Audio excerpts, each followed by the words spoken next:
maybe that's bad too. I'm not up on my telescope etiquette. Whatever. Let's do Rogue versus Mighty AOD on Temple of Anubis. I thought this was a pretty cool game. This is the first game we really got to see Rogue play in Korea. We haven't been able to see them for a while, and they showed a pretty strong performance. They did win this series, but Temple of Anubis was a little bit different. Now, Mighty AOD is attacking first, and as always, I've forgotten to bring up my pen tool, of course, so we'll just have to get that. And let's take a look at our team composition. So, Rogue is right here, and they're running this, divey sort of thing. This is pretty normal, all right. But what's the problem here? Well, we have Kariv on Widow. He's a pretty strong Widowmaker, as if anyone watched the series, you'd certainly know that. He had put on a wonderful performance, and Rogue doesn't really have any answer to it. Sure, Nico can try to harass him a little bit, but there's no shield here. So they're going to be under a lot of pressure from Kariv, and it's going to be a bit painful. Notice he tries this cheeky thing at the beginning. I don't think that will ever get anybody. So waste a little bit of time there, but here comes the dive. This is cool. Now, notice it's kind of back and forth, right? I think Mighty AOD is coming out on top a little bit regardless, but still, there's a trade. These players still have the defensive advantage. They don't have a tank anymore. But really, the thing that completely finishes it is the fact that Kariv is just putting so much pressure on that Rogue can't do anything. Even though we get a nice sleep. That was a beautiful sleep, by the way, by Unko. This pressure from Kariv, even if he doesn't kill anyone, which he is killing people, by the way. He killed AKM. That's a pretty big deal. Even if Kariv does not kill anybody, it's still too much pressure. Rogue can't fight properly. So the rest of Mighty AOD can just come in and kill him. And so we're going to have a little bit of more fighting here on the point. In the end, Mighty AOD will win anyway. Actually, Tracer winds up trying for the Hail Mary pulse bomb, I think. And well, it does kind of look, you can kind of see it justified. Okay, there's still a couple people here. We have AKM, he's fighting. We used to have two players, right? They're both fighting. But I mean, Kariv is still up on top. So ideally, in hindsight, that pulse bomb was not necessarily the best, but at the time, it certainly made sense. Now, Rogue contested that point to the end. Even though they still had no answer at all to the Widowmaker on the high ground, I don't think there's any scenario where Mighty AOD would ever allow them to take that point back. And so, when you are at such a team composition disadvantage, trying to retake the point like that is very risky. And you can see that Mighty AOD takes a ton of advantage of it. They snowball this. They're going to wind up taking this point with 6 friggin' minutes left on the clock. That's real fast. And, well, Rogue will wind up not being able to overtake that in the end. But there's still a lot of other cool things that happen over the course of this match. So here they go. They take it. Now remember, Rogue just got snowballed pretty badly. And a lot of that was from, well, the fight looked okay, right? They could have potentially retaken the first point. As in terms of pure numbers, they had Soon there on Tracer, they had their Genji, Winston, and Soldier there. But they still had no answer to the Widowmaker on the high ground. And so, Mighty AOD did a really good job, by the way, of staggering them. They took the point first, then they went out and killed the remaining Rogue players. And by the way, something very important to note is that when you are a really, really good way to avoid getting staggered and pushed and snowballed is that when you are trying to retake a point, just die on the point. If you do that, it's very, very hard. You can still get snowballed, but it's a much more difficult snowball. If you notice in that last fight, Nico on Genji and I think AKM as well on Soldier, when the fight was lost, they ran away. And by running away, that meant that Mighty AOD could take the point and then catch up to them and then kill them and then go to the point immediately afterwards.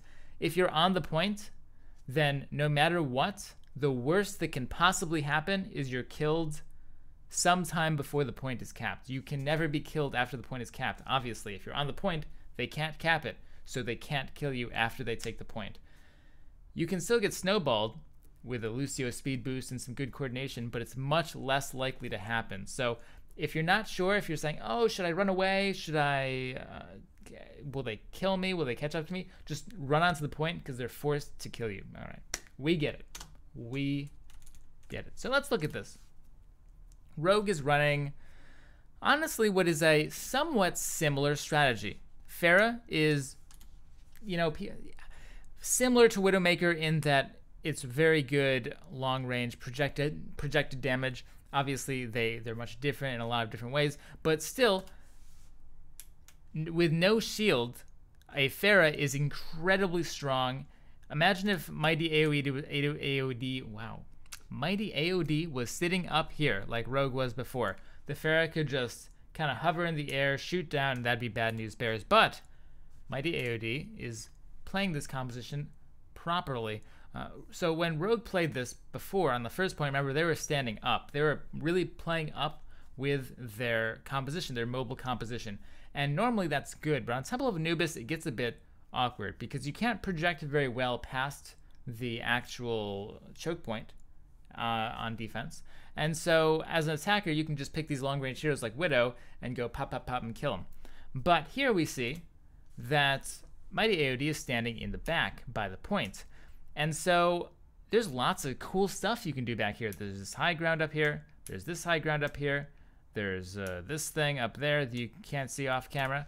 So there are lots of really cool things a mobile team composition can do on the point.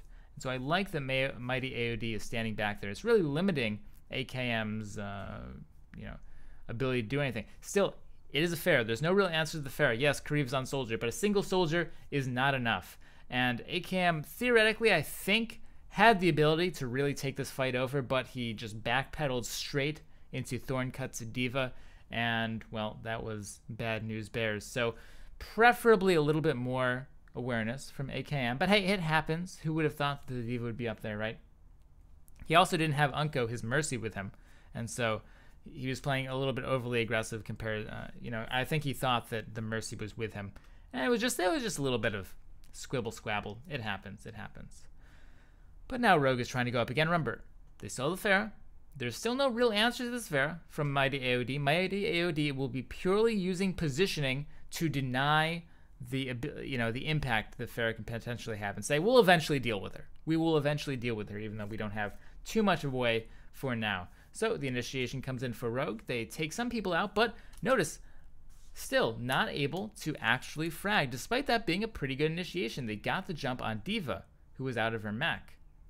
And that's just because of this good positioning from Mighty AOD, exploiting the high ground areas, and especially this back stairwell area is really where Kariv is staying a lot on soldier, minimizing the impact of Rogue's longer range heroes. Great. And because there's all this mobility from Mighty AOD, standing on the point doesn't actually matter because Genji has wall jump and stuff. He can climb all these walls. Of course, D.Va, Winston, all of them, Tracer. Doesn't have vertical mobility, but still she can get around a lot better. Pretty much it's just the soldier and Erster on Ana that has a problem with mobility. We can see it a little bit here. They do force out the nano visor, which is very, very good by Rogue. So despite not actually getting the kill, forcing out the nano visor like that was very, very strong by Nox jumping in on Winston. And so Nico has a blade. It does okay. It gets an Ana. That's all he really needed. It's going to give Soon an opening to just do Soon things on Tracer. And so he's going to get a ton of kills. Eventually, Rogue will wind up taking this point. And it's mostly off the back of, like I said, Soldier and Ana for Mighty AOD in this team composition are the weak points because they don't have the mobility to be able to climb up and then jump down and climb back up, jump back down again. And so the jump in by Nox was timed in such a way that the Soldier was vulnerable, the Ana was vulnerable, they were forced to pop their nano visor, and so they didn't have it for the real fight. Cool. Now, Rogue's obviously very far down on time bank, but it's alright, we'll still fight through. Let's look at Mighty AOD's team comp. This is cool. I like this a whole lot. This is probably one of my favorite Temple of Anubis team compositions I've seen ever. It's just really cool, really fun to play. And so, what is it? Single support, just a Lucio. no others. And this is intentional, by the way. This is not like, oh no, we need to stall out. It's like, this is the comp. This is their full defense comp for the second point from Mighty AOD. Instead, well, let's see. They're running their support player, Erster, on Genji. He's sort of a flex player. And then their soldier players on Sombra. So they have triple DPS, double tank, single support. Why is this good on Temple of Anubis? Well, we'll see in a second. I forgot to bring the map up in the background, and I don't want to take the time to do that. But eventually the camera will find its way to a spot where I can point it out. Notice Kariva has really sick tracking, by the way. If you look at this guy on Soldier, his tracking is quite amazing. So on Sombra, he's doing a lot of work here. You see, he gets, ooh, look at that. Just a quick little assassination on Unko. And so I think that the camera will go, there we go. So here's why this composition is just so cool. It's just so cool. So this is all mobility. Literally 100%. Oh, don't forget about him too. Literally all mobility. There is no hero here who can't get around really, really fast. And what does this mean? Well, they can literally just play way, way, way far up. And you see that that's what Mighty AOD is doing. That's what they did just a second ago. And that's what they will continue to do, is by playing super, super mega far up, they can easily get picks on, for example, the Zenyatta player that Unko most likely has to swap off of. I don't think he does, but that would be very, ideally, if this were to happen a couple more times, Unko would have to swap off of this because it's too much pressure. And it's okay. You pressure up. You're mobile enough where you're probably not going to die. You can come in and out and not die, retreat. And even if you do die, it's fine because you can just come back real fast. Isn't that cool? As we get beautiful camera angle there. And notice the Mighty AOD is doing it. You can kind of see through the wall. They're pushing up through here, doing all that sort of stuff. So it's very, very cool. And this team composition from Rogue can't really deal with it too much. They don't have enough peel. They don't have enough lockdown or crowd control to lock down these heroes from Mighty AOD. And so they're just trying to play with what they have. Again, Unko dies on Zenyatta. He can't live. It doesn't matter. He would have to be literally a god to not die. Even then, there's no way that Unko on Zenyatta does not die to this composition from Mighty AOD. So he's died twice in a row now. But pretty soon we're going to see the wrong way to play this composition, and we're going to see just how specific and particular and picky this composition on Mighty AOD is. If you're not playing it a certain way, it's real bad news bears. So notice here, where's the Sombra? Well, she's right here. Where's the Genji? Well, he's like right here. Not very far pushed up. You can't see him on camera, but he's pretty close too. The Winston's back there. Okay, so I said, where does the team have, how does the team composition work? By pushing way up and getting in your face and really just pushing you, forcing you back, slowing you down, and then it's okay if a couple of people die, you can just retreat because everyone's mobile, and then they can respawn, get back real fast because they're mobile, and it's okay. But here, Mighty AOD isn't doing that. They're kind of sitting back, being passive, and when you're passive, you get run over. Notice Rogue no longer has any barriers in front of them, stopping them because Mighty AOD is not pushed up. And despite an EMP from Sombra, Sombra's EMP is not that amazing on this particular section of the map that Rogue pushed into. Well, they just get run over because they only have one support, and it's not even a real healing support, and yeah, they can't win a real team fight. So that's how that composition works. I thought that was a really, really beautiful example. That was pretty much the best example I've ever seen of, okay, this is how you play it right and it works, and this is how you don't play it and it doesn't work at all. And Rogue doing a great job taking advantage of it too. I'm sure that if Rogue had waited just 5 more seconds or so, Mighty AOD would have gone up and pushed again. That was just like a very temporary, very brief moment of weakness that Mighty AOD showed that Rogue took advantage of. So, greatly done. Rogue has a different team composition now. They're running Zenyatta and Soldier. And why is this good? Well, Mighty AOD, remember, was playing in the back before in order to counteract that long-range garbage that sort of team comp, the mobile team composition, is not very strong against. Because remember, if Rogue is running a Widow, if they're running a Pharah, they're in the air, they're really far back, shooting you from a long distance. You don't have any shields to prevent yourself from taking this damage. And you also don't have any range yourself to fight back. Yes, you have Kariv on Soldier, but like I said before, it's not enough. Technically, you could theory craft away, oh, well, if the Soldier shoots and the Ana shoots and they both have perfect aim, maybe, but it's really hard to deal with, especially in the face of real initiation. So here, Rogue is going to kind of note this, and they're going to swap off to a Soldier and a Zenyatta instead of their Pharah Mercy combo. And what's this? This is better at mid-range. And so Mighty AOD gives this up. They're like, you can have this, dude. We don't want this at all. Mighty AOD does not care about this. They're focused on the point and this real mess over here that their mobility is very strong on. And so switching off to the Zenyatta and the Soldier lets you take this place for free, which is normally really hard to take. And so there you go. You can just shoot orbs and stuff. You can see the orbs coming in, putting pressure on Kariv and Erster, the Ana and Soldier players. And what Rogue doesn't do here, though, is they don't actually initiate. They take too long to initiate. You can see they actually pop the Winston bubble up on this high ground. I think they're relying on AKM and Unko to just kill people, and maybe soon as well. And they can't kill anybody because Mighty AOD is doing too good of a job of covering, of using the corners, using the angles to not die, and taking cover. And so as a result, because Rogue doesn't have that real hard engage, they wind up being pushed back by Mighty AOD. They're really playing very well in this area, by the way. They're using this cover perfectly. And Kariv actually pops the visor, which is going to wind up being a bit painful later because they didn't need that visor. And of course, it's a very, very strong ability to use on that high ground. Unko just barely gets out alive, I believe. Yep, he does. And so we have the reset. No real switches. Now, there is one big weakness to this composition that Rogue is playing. And it's a little bit hard to deal with, actually. You can only really deal with it with good positional playing, and that's okay. So this is a good. So look at Mighty AOD's team composition. Well, they have a D.Va. What's D.Va really good at? D.Va's really good at, because remember before they had like the Soldier and the Zenyatta here? So D.Va is really good at flying in and just screwing up their day.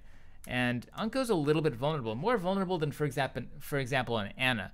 And Ana, in this case, if you paired the Ana with the Soldier, that would be very strong. There's no way a D.Va could take that out. The D.Va would get slapped and grenaded, and oh no, it'd be bad. But against a Zenyatta Soldier, she can maybe kill the Zenyatta, for example.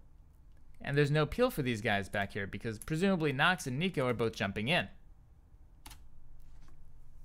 And you can see that here. Because especially Unko went in and used Transcendence, it was so easy for Thorncut on D.Va to simply jump in and kill AKM immediately. No hesitation. It was like, oh, the Zenyatta's gone? Well, it's pretty good to jump into Zenyatta and Soldier anyway.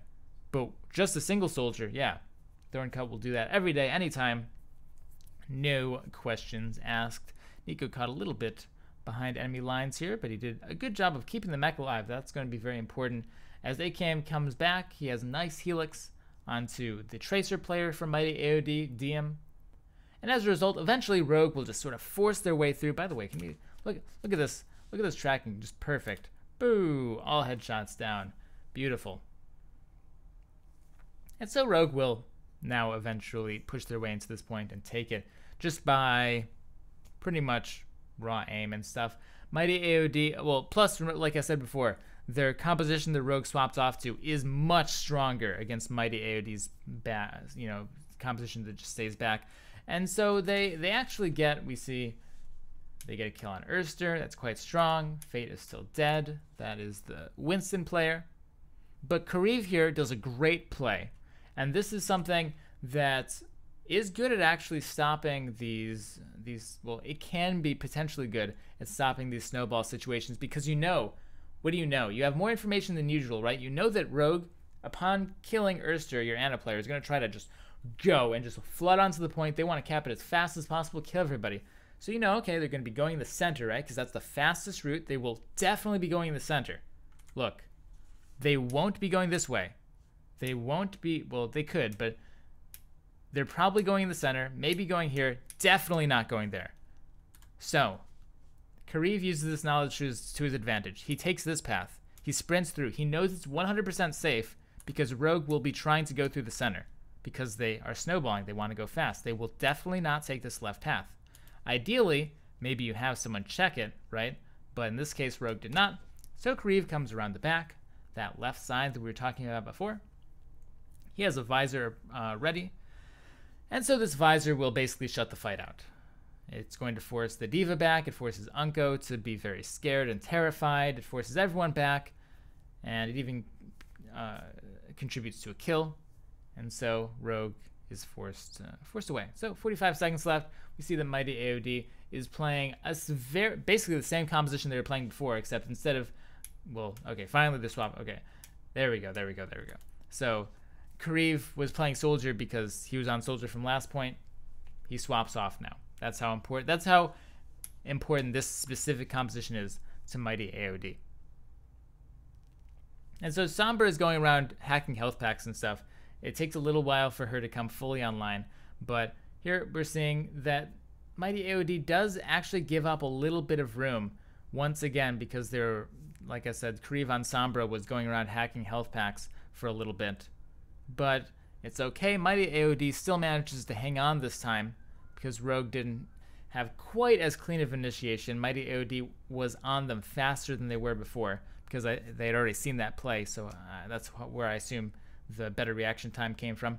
So Mighty AOD closes the point out, and there we go. Now they just need to win one more, which is not too hard. And they're going to have Kariv on Widowmaker again. Rogue, now this is the intuitive answer, right? You're like, okay, they're killing us with Widowmaker. What do we do? Put a barrier between us. That's the intuitive type of answer. But the issue with that is Reinhardt actually doesn't stop it. It just delays it for a few seconds until they kill the Reinhardt barrier. Plus Reinhardt is very weak on this particular map because Temple of Anubis relies so much on vertical mobility and mobility in general. Reinhardt has a hard time rotating around where he needs to go. And so you can see Mighty AOD is still taking map control. Kariv is in actually a little bit of a weird spot here. We're going to see why it's a little bit dangerous as the D.Va will jump on him here. But Kariv, being so suave, manages to not only kill a D.Va, by the way, good map spatial awareness. He drops directly onto the health pack. See, he backs up into it. Takes out the D.Va. He winds up even getting another kill, I think, in a little bit. Oh no, he almost kills the Lucio. But still, that super cool play is going to give Mighty AOD control of the point. A nice Helix rocket, takes out Soon. And notice Nico, notice what he did. Notice what Nico did. What did he do? Jumps onto the point. Looks like he's suiciding, right? Well, he is. But because he jumped onto the point, Mighty AOD could not stagger him. Because they can't take the point unless they kill him, right? So they had to kill him immediately. And that removed any possibility of them snowballing this without Nico being there on that D.Va. So good play by him in general. Kariv is staying on the Widowmaker because partly because he has wall hacks and partly because he just did that sick play. So why wouldn't you stay on the Widowmaker after having that sort of momentum? Whew, man, if that connected, that would have been gross. But still, this team composition from Mighty AOD, you're gonna see. Okay, we're just a little bit of a logistical detail. So Mighty AOD is all pushing on this right side. Now remember, if you watch my Temple of Anubis map guide, this is the right place to push. Very hard to defend for this, but Kariv is over in this direction somewhere on the high ground. We can't see him, he's off camera. But so Mighty AOD pushes in here, Kariv puts pressure over here. The result is the players from Rogue have to play a little bit strangely. Also, Unko is further back than he normally would be because he's so terrified of the Widowmaker. And so jump in, kill Unko. Poor Unko, man. He's been... This entire daily has just been about killing Unko. He goes down, and there we go, GG. So, I thought, I'll take questions now, by the way. I thought that was a pretty cool game on Temple of Anubis. You could say it was like it was like a stomp, right? But Rogue did take all 3 other maps. This is the only map in the set that Mighty AOD actually took.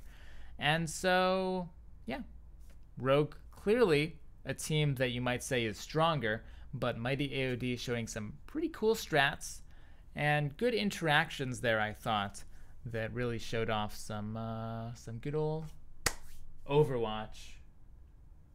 Can I show the Gibraltar team wipe? Sure, I'll show it. It's right here, I think. I'll put it on the background. Hey Skyline, what do you do when you're playing an initiator tank but no one will push behind you?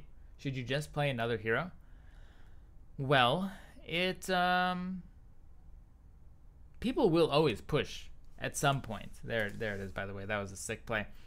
People will always push at some point. Like, your team isn't just going to stand back forever. A lot of times, playing an initiator hero will give your team the confidence to push in.